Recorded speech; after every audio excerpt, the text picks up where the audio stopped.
Welcome back to our historical study of the book of Daniel. I'm your guide, Samantha Corcoran, and in this video, we're headed back to ancient Babylon to learn what it was like for Daniel and his friends to enter the ancient city. Daniel chapter 1 verse 1 opens in the year 605 BC. Up to this point, the Babylonians had fought the Assyrians and the Egyptians at the Battle of Carchemish and come out on top.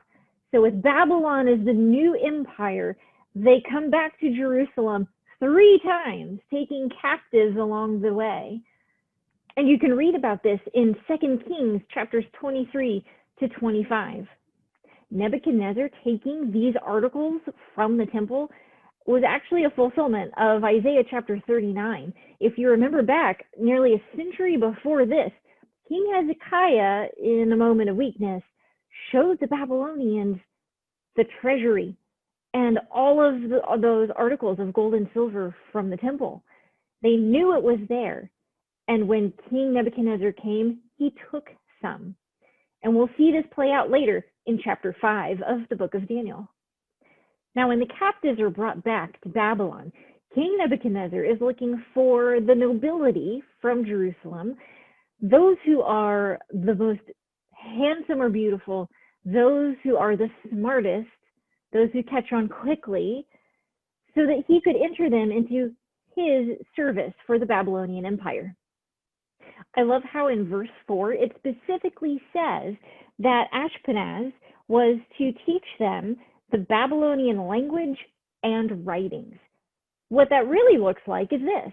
This is an example of Babylonian cuneiform. Now, cuneiform is the most ancient form of writing that we've found. It's even older than Egyptian hieroglyphs. Now, cuneiform is a series of triangles and lines pushed into a clay tablet. This language lasted until about the time of Jesus, but for a while it was a forgotten language. And it wasn't until recently that scholars have really unlocked the key to decoding what this language says, very much like the Rosetta Stone for hieroglyphs. This is what Daniel and his friends would have learned.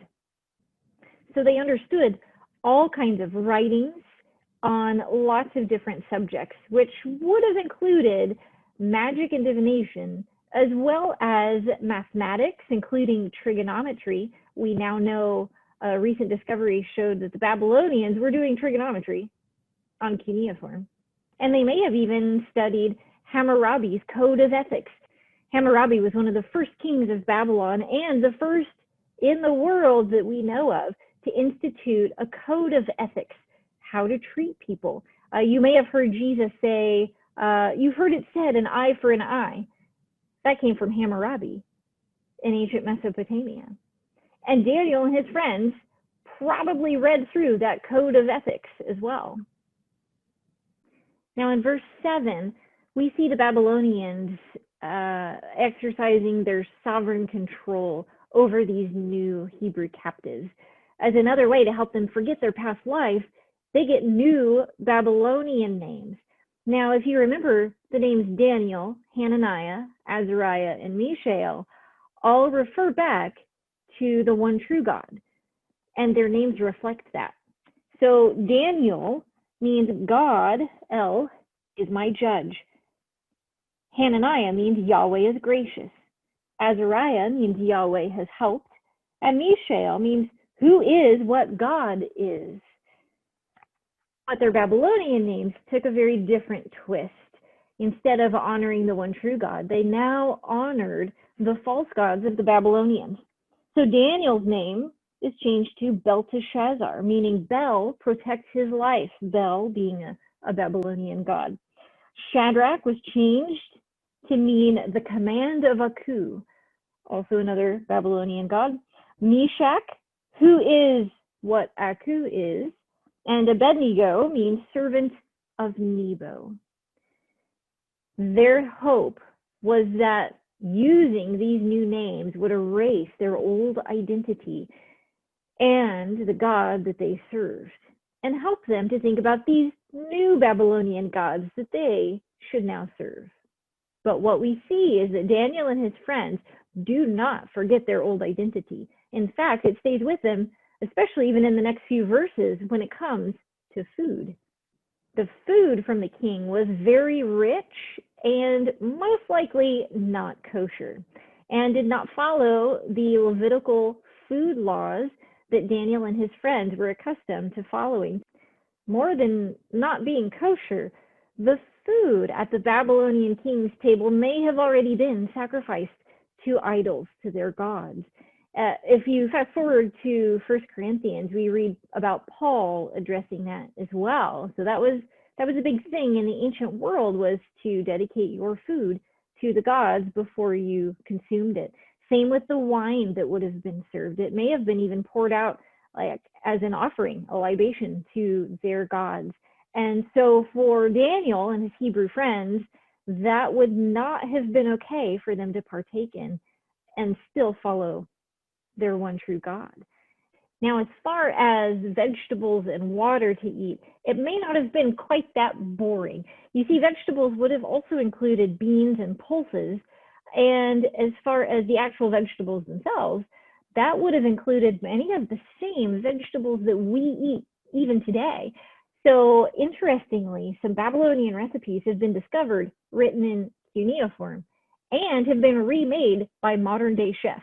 They include leeks and carrots and onions and garlic, very delicious soups and different dishes. So Daniel was not hurting for good, healthy food. In verse 18, we're told that those 3 years of specialized training had come to an end. Now think about when Daniel and his friends initially left Jerusalem as captives, when they were taken from Jerusalem. Daniel would have been about 15 years old. So add 3 to that. It's almost like graduating high school. Or in his case, this would be like college level classes, learning Babylonian writing and literature and culture.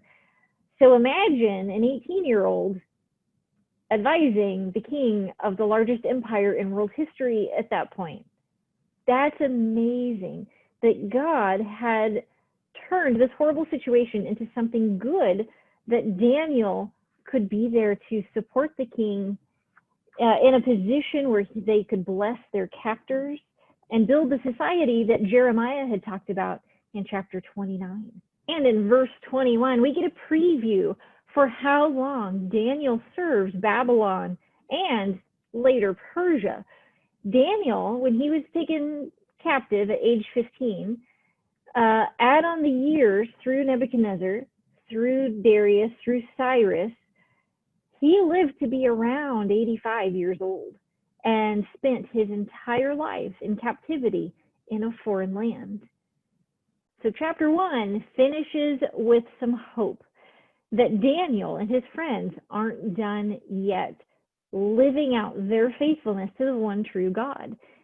And so we see them survive this traumatic siege of Jerusalem, being carried away to a foreign country in a foreign land where they're renamed for foreign gods. They're given foreign food that they're not normally allowed to be eating. And despite all of this, they still are found to be 10 times better than any of the other men in the service of the king. That is hope. And we'll see more in chapter 2.